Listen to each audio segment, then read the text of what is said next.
We're here at London 2012, where the focus has been primarily on the athletes, the games, and the medal count. But culture also plays a huge role in the Olympic experience. We caught up with Jenny Waldman, who explains how culture is represented through the London 2012 festival. It's a 12-week festival all over the UK, so it's called London 2012, but it's actually UK-wide, and we have around about 12,000 performances and events and 25,000 artists taking part. How do you ensure that the culture component of the games doesn't get lost in the mix? Obviously, most of the media focus on the sport and most of the audiences focus on the sport. But interestingly, Baron de Coubertin, who started the modern Olympic movement, had three pillars, I think he called them, of the Olympic movement. And they were sport, education and culture. So we've tried to do things that work well with the games themselves. So there's a lot of different events that have taken the sporting challenge. One of the Royal Opera House's commissions, the Owl and the Pussycat Opera, went to the Olympic Park and performed there on a sort of canal barge boat.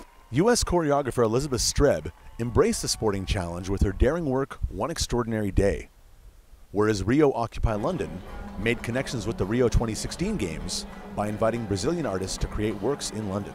We tried to create an event that isn't just about bringing the famous Brazilian artists that everyone already knows, but bring the people that perhaps in 2016 will be the people to watch. I think the Olympics is often about looking forward as much as looking back.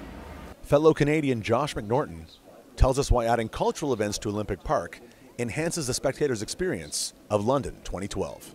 So there's entertainment all over the park. There's everything from marching bands coming through, there's dance troops, rock bands, everything.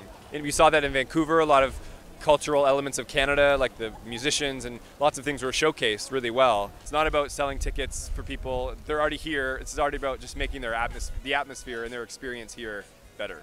I suppose as a legacy, what we are hoping is that, in part, that when the eyes of the world are on London for this summer, they look at the cultural side of it as well and the amazing creativity of our creative industries sector. And also, I think having all these visiting artists from all the countries that have been participating, the legacy of that, the friendships perhaps that the festival has spawned, and the cultural collaborations with Rio, with a number of countries from around the world will be great for the future.